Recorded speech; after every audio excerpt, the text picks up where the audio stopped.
Au nom du Père et du Fils et du Saint-Esprit. Amen. Ici, Monseigneur Charles Clément Boniface, le prêtre de la Sainte Église syro-orthodoxe, vous salue.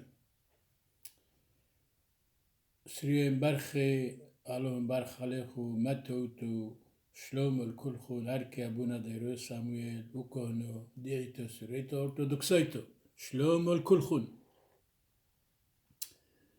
Aujourd'hui, nous allons parler de la paresse.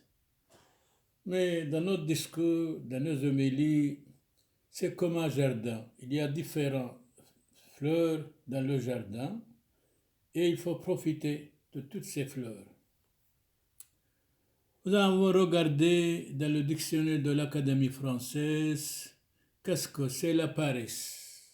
Il nous dit paresse, substantif féminin, disposition habituelle à ne pas travailler, être négligent des choses qui sont de devoir, d'obligation, grande paresse, horrible paresse.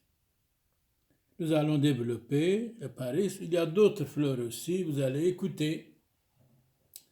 Pascal Morami 660 nous dit autrement. L'orgueil ou la paresse qui sont les deux sources de tous les vices. C'est formidable. Saint Grégoire nous dit autrement, quoi de plus méprisable que le désir de la paresse ou d'être paresseux? Quoi de plus méprisable que le désir de l'orgueil, les mouvements de la colère? Boétius, ce grand savant mort en 525, il nous dit ceci. Obéir à ses défauts, c'est la plus triste des servitudes. Saint Augustin intervient et nous dit, détestons non les gens vicieux, mais leurs vices. Péchés capitaux, principale source de péché. Pourquoi on dit capitaux? On les appelle capitaux parce qu'ils sont la source des autres péchés, des autres malheurs, des autres problèmes. Et combien il y en a? Il y en a 7.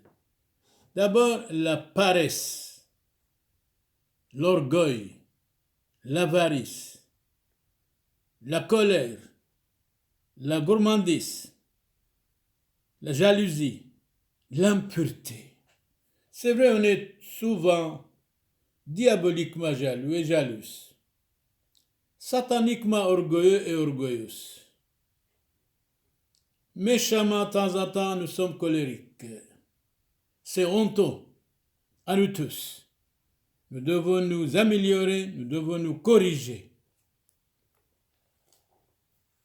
Saint Bonaventure dit autrement, il y a 3 genres de péchés. Péché de faiblesse, péché d'ignorance, péché de méchanceté. Nous devons chasser de nous la méchanceté. Et nous sommes méchants, croyez-moi nous tous. Et nous devons être intellectuels, tolérants, abandonner l'ignorance. Des péchés naissent les guerres, les différends. Là où n'est pas le péché, il y a la paix, la sérénité, la tranquillité. Le Christ disait, quiconque commet le péché est un esclave du péché. Benjamin Franklin, philosophe et homme politique américain, mort en 1790, nous dit, si l'homme réalisait la moitié de ses désirs, il doublerait ses peines, ses problèmes, ses difficultés. Et il ajoute, la paresse va si lentement que la pauvreté l'attend et tout d'un coup. On devient pauvre à cause de la paresse. Saint Jacques Chrysostome dit autrement, la main du pauvre, c'est la banque de Dieu. C'est une parole rare. Rien ne manque aux pauvres à qui le Christ suffit. C'est vrai. Quand nous disons le Christ nous suffit, le pain quotidien, nous l'aurons certainement. Bien sûr, il faut lutter, il faut travailler. Dans la Bible Deutéronome, chapitre 15, verset 7, si l'un de vos frères tombe dans la pauvreté, vous n'endurcirez point votre cœur et vous ne fermerez point votre main. Aidez-le. Saint Bernard dit autrement, ne pas donner aux pauvres ce qui leur appartient. C'est un sacrilège. C'est vrai. Heureux les pauvres en esprit, car le royaume des cieux est à eux. Saint Vincent Ferrer, le paresseux ressemble à un homme qui a un mauvais estomac. Il éprouve du dégoût pour tous les aliments. Saint Edmond nous dit autre chose. Du dégoût naissent la malice, la rancune, la haine, les menaces, le désespoir, la négligence. Attention de ne jamais désespérer, espérer. L'état de l'homme négligent ressemble à une maison qui tombe en ruine. Salomon intervient, deuxième roi d'Israël, le fils du roi David. Salomon est mort en 932 avant Jésus-Christ. Dans la Bible, Proverbe, chapitre 6, verset 9, nous dit « Va vers la fourmi paresseuse, considère ses voies et deviens sage. Elle qui n'a ni capitaine, ni officier, ni maître. Elle prépare en été sa nourriture. Elle amasse pendant la moisson de quoi manger. Paresseux, jusqu'à quand vous dormez? Réveillez-vous.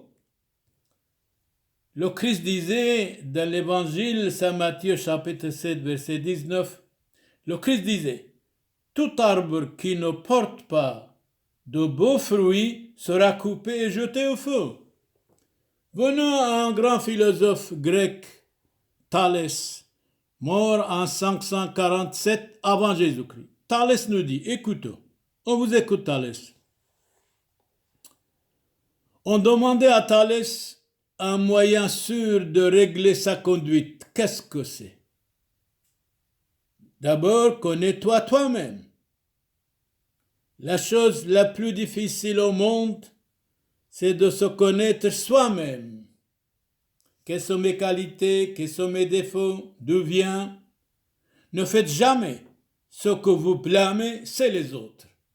Malheureusement, souvent nous blâmons les autres et nous, eh bien, nous avons les mêmes fautes. Corrigez-nous d'abord et on peut donner quelques conseils aux autres, c'est vrai. Thalès continue. Si vous êtes tenté de faire mal et que personne ne vous regarde, regardez vous-même avec respect. Je vous préviens, l'âme est immortelle. Vieillir, être malade et mourir, voilà ce qu'on craint le plus dans la vie. Et Thalès ajoute, les riches n'apportent point de remède à tout cela. Thalès, ce philosophe grec mort en 547 avant Jésus-Christ, nous dit encore, mortels, appliquez-vous d'abord à vous connaître. Parlez ensuite des défauts des autres. Mais vous avez tant de défauts, c'est facile de critiquer les autres. Critiquez d'abord vous-même. Si vous voulez parvenir au bien, travaillez constamment. Méprisez la paresse relevez le courage des faibles. Ayez avant tout le courage de vos convictions, quoi qu'il arrive, quel que soit le poste ou la providence que vous a placé. Un philosophe anglais, mort en 1751, Bolingbroke. Le vrai courage consiste à se soumettre à la volonté de Dieu. C'est exact. L'évangile Saint Jean, le Christ nous parle, chapitre 16, verset 33. Le Christ disait à ses apôtres, « Vous aurez des tribulations dans le monde, mais prenez courage, j'ai vaincu le monde. » Courage, toujours courage.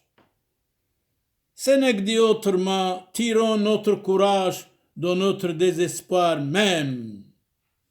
Ne vous laissez pas intimider.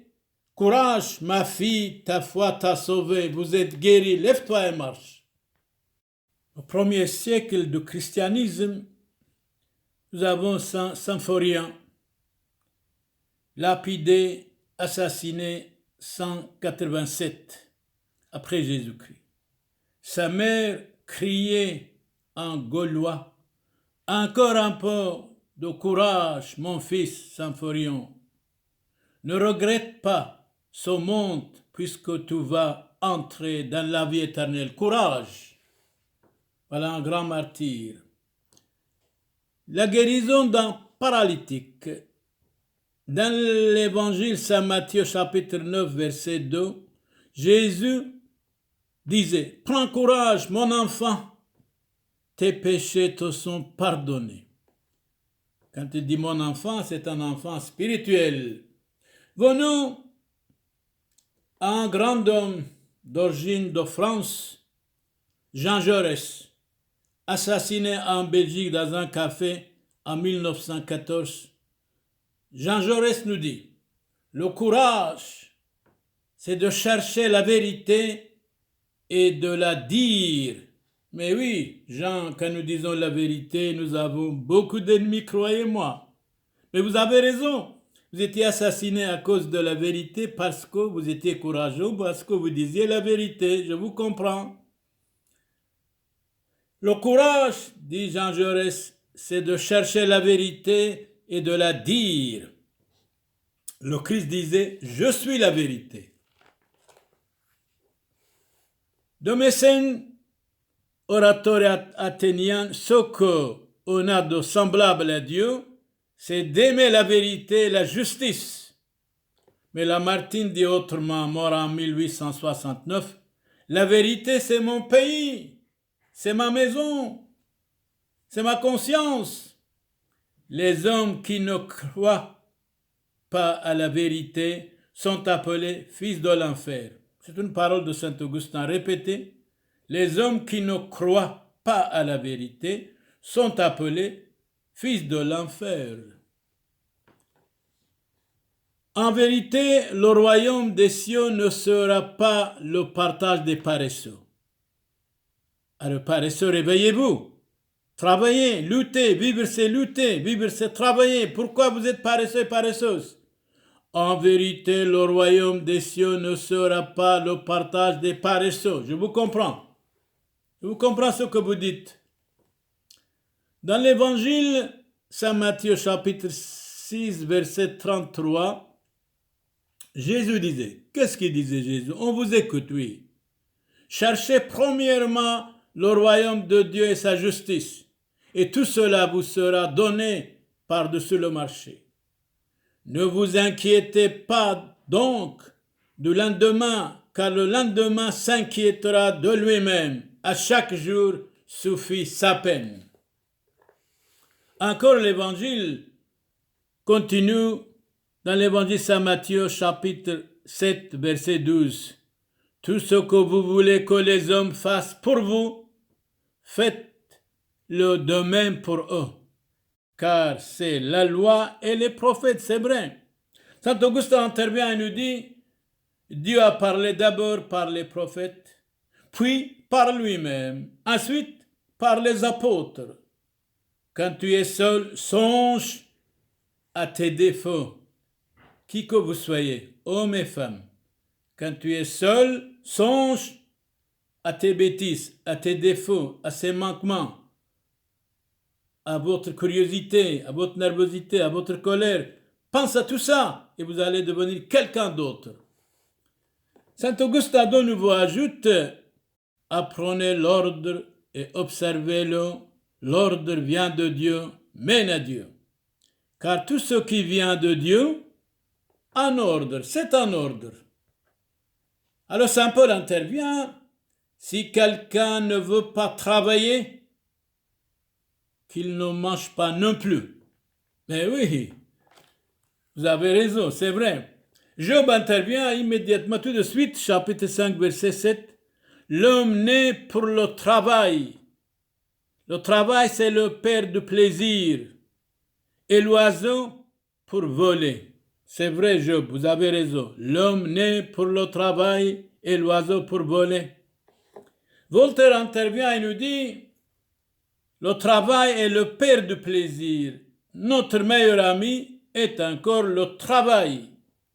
Dans la Bible, il nous dit autrement, Genèse chapitre 3, verset 19, tu mangeras ton pain à la sueur de ton front.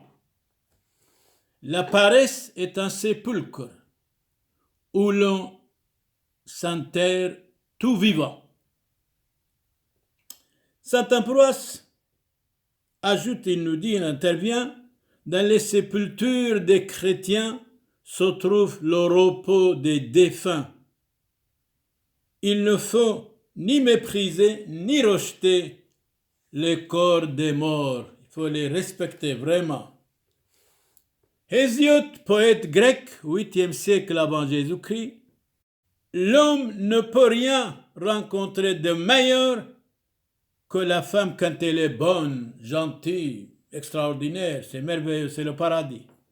Mais il ajoute, mais rien de pire quand elle est mauvaise, c'est infernal, c'est l'enfer même. Alors, femmes, nous vous respectons.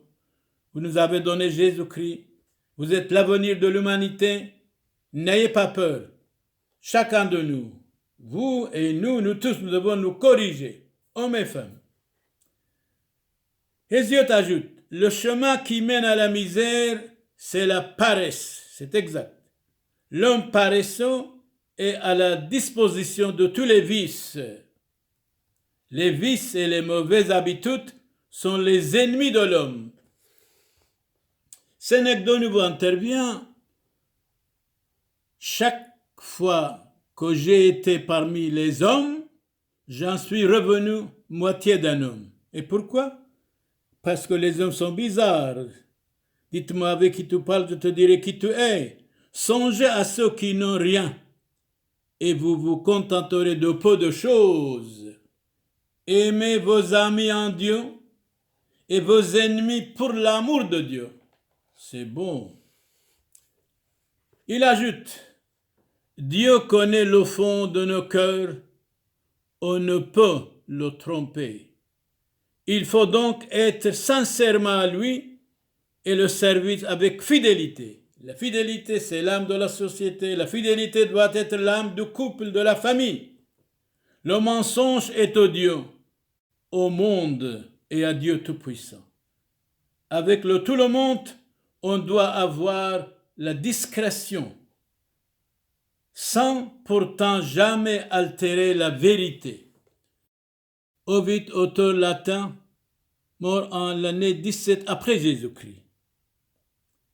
Les petits ruisseaux font les grandes rivières. Goutte à goutte le creuse le rocher. Ne soyez pas si paresseux. Les paresseux sont inutiles, mais soyez utiles, agréables. Ne méprisez personne. Ne nuisez à personne. N'enlevez rien à personne.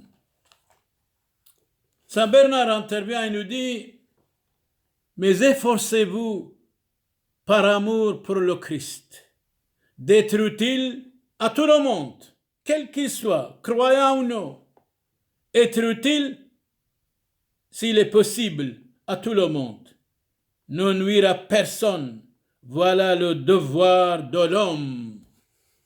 Pour les paresseux, le travail est un supplice, mais ils tombent dans la pauvreté, bien sûr.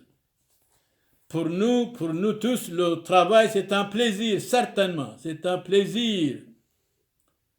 Saint Justin, martyr en l'année 165 après Jésus-Christ à Rome, les supplices infligés aux chrétiens ne font qu'accroître leur nombre.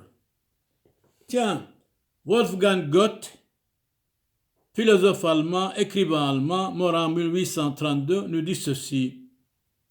Une vie paresseuse, c'est une mort anticipée. Albert Legrand nous dit autrement que je meurs innocent pour ne pas mourir coupable. C'est-à-dire, avant de mourir, la confession, l'absolution, la bénédiction, le corps de Christ. C'est ça qui veut dire que je meurs innocent pour ne pas mourir coupable. C'est une grande misère que l'homme meurt à regret. C'est-à-dire, il est mort comme ça, sans sacrement, sans prière, sans messe. C'est dommage. Le paresseux est un traître. Pauphlide dit autrement, Pauphlide de Milet, 6e siècle avant Jésus-Christ, le paresseux c'est un voleur, parce qu'il ne veut pas travailler. Le Christ disait, tu ne commettras pas de vol. Examinez toutes les nations et vous verrez dans la plupart la gravité, l'orgueil, la paresse marchent du même pas. C'est dommage. Salomon de nouveau intervient. La justice élève les nations au lieu que le péché rend les peuples misérables. Honoré de Balzac dit autrement, mort en 1850, les peuples unis par une foi quelconque auront toujours bon marché des peuples sans croyance. Victor Hugo ajoute, instruire le peuple, c'est l'améliorer. Éclairer le peuple, c'est le moraliser. Lettrer le peuple, c'est le civiliser. Le peuple vertueux est toujours invincible. Mais moraliser le peuple, on peut dire une société sans morale, tôt ou tard va tomber. C'est comme un arbre sans racines. Un arbre sans racines, tôt ou tard va tomber. La Bible ajoute, chapitre 2, verset 15, Genèse. Dieu prit l'homme et le plaça dans le paradis pour cultiver, pour travailler, pour le garder. L'homme qui ne pardonne pas à son prochain est appelé un homme impitoyable. Pardonnez-vous les uns les autres. Notre trésor du christianisme, c'est la miséricorde et le pardon. C'est-à-dire pardonner aux autres, quoi qu'il arrive. Si le démon vous voit paresseux, lâche, languissant dans la paresse, il s'empare aussitôt de vous comme d'une maison vide, absolument. Une jeunesse paresseuse et mal élevée est plus furieuse que les bêtes les plus féroces. Jeune homme, sans repentir, maison sans toit. Donc, un jeune homme sans repentir, c'est une maison sans toit. Sans Dieu, vous ne seriez rien du tout. Revenez à Dieu, jeune homme. Le jeune homme est de sa nature porté à imiter si les adultes qui sont chez lui, certainement, il va les imiter. Dites-moi avec qui tu parles, je te dirai qui tu es encore de nouveau. Si les adultes sont irreligieux, vulgaires, abjects, méchants, et l'enfant sera aussi commun, pervers, méchant, abject. C'est comme ça. La maison, c'est une école. La maison, c'est une université. Mais la femme, la mère, c'est l'école absolument pour ses petits-enfants. Vous les enfants, écoutez vos parents. Vous ne regrettez rien du tout. Sinon, vous allez regretter amèrement. Il faut regretter avant et pas après, s'il vous plaît. La négligence des parents dans l'éducation de leurs enfants est souvent pour eux une cause de bien des chagrins. Éduquez vos enfants, s'il vous plaît.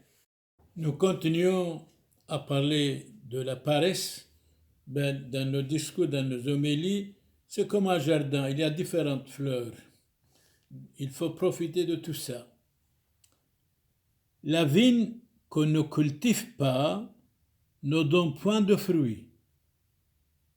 De même, les enfants dégradés par le vice ou par le défaut d'éducation deviennent inutiles à la société.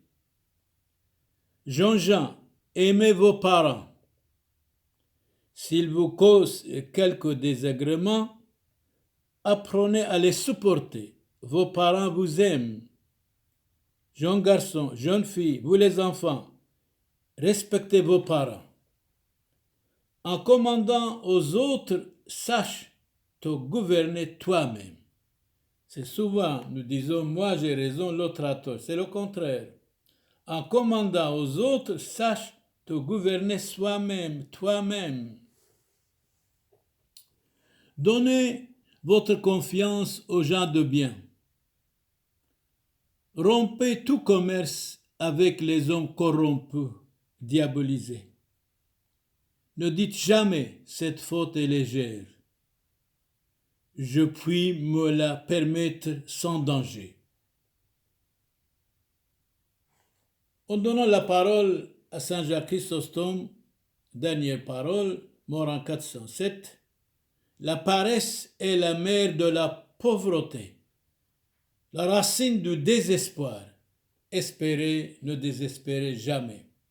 Qui que vous soyez, frères et sœurs dans l'humanité, frères et sœurs dans le Christ, nous vous estimons, nous vous respectons, nous prions pour vous. Si vous êtes croyants ou pas, ce n'est pas d'importance. Vous êtes des hommes, des femmes respectables. Si vous avez des malades, nous prions pour leur guérison. Si vous avez des problèmes, pour qu'il y ait une solution. Si vous avez des difficultés dans la famille, entre vous et les voisins, que la paix soit chez vous. Faites la paix, vous ne regrettez rien du tout. Une journée de paix, ça vous vaut le monde entier. سريان برخي اللهم بارك عليكم أديما مشغولين مشغيلا يعني دلوينا كاسولي دعودينا وتفلحينا وتزنليعيتو وديلفينا ودملفينا حريني يكاسوليهوتو لاتيو طوتو اللهم بارك على سري كل إذا توالخوا نعيمة اللهم بارك عليه توالخوا كايوة اللهم نحي توالخو عانيذة الله بلي إما الكثو دشمايو وإحنا دايما كم صالينا على سوريا كل هاي كتون دلوي بين ثيف لغوثو وتو يحبو دمشيحو يحبو ضالوه بين ثي إنا قايق تون عام ورابو أبوند بشمايو نث قداش مخ تيثي ملكوثوخ نهوي سبيونوخ أي كانت بشمايو أو برعو هبلا لحمة سنقونان يومونو وجبقلا حوبين وحطوهين أي كانوا دفحنان جبقا حايوبين لو تعلان لسيونو إلو فاصون من بيشو ميتول ديلوخي مالكوثو حي لو تجبحتو العولم علمين أمن شلوم ليخ مريم ملياف طيبوثو موران عاميخ مبارختو أتبنيشي ومباراخو فيرو دب كرسيخ موران يشوع مشيحو مرت مريم يولدا ثالوه أفيس حلوفين حاطوه هوشو وبشوعاث موتان Amen. Nous avons récité le Notre Père, je vous salue Marie, pleine de grâce, dans la langue de Christ notre Seigneur, l'araméen. Merci pour votre compréhension. זה פושון בשלומו أحاي حبيباي كاذ مقعلين الخل طيبوثو والرحمة دتليثو يثو قادشتو ومشابحتو عم زودي وبركوثو دان سبتون من مذبحي محسيون دمريو راحيقي عم قريبة حاي عم ميثة فريقاي بصلي بزاكو دمريو وطبيعاي برشمد معموديثو قادشتو هيت حاسة حوبيكون تشبق بصريكون وتنحرو حوثد عني ذيكون وينو عبد محيلو حاطويو إثحنين وثعادار بيات سلاوثخون فوشون بشلومو كاث حذيتون روزيتون وعلاي محيلو صالاو شلوم الاسري كله الون بارخ عليخو هيكو توتو دومينوس vobiscum benedicat vos omnipotens Deus Pater et Filius et Spiritus Sanctus indulgentiam absolutionem et remissionem peccatorum nostrorum tribuat nobis omnipotens misericors Dominus. Amen. Restez dans la paix de Christ.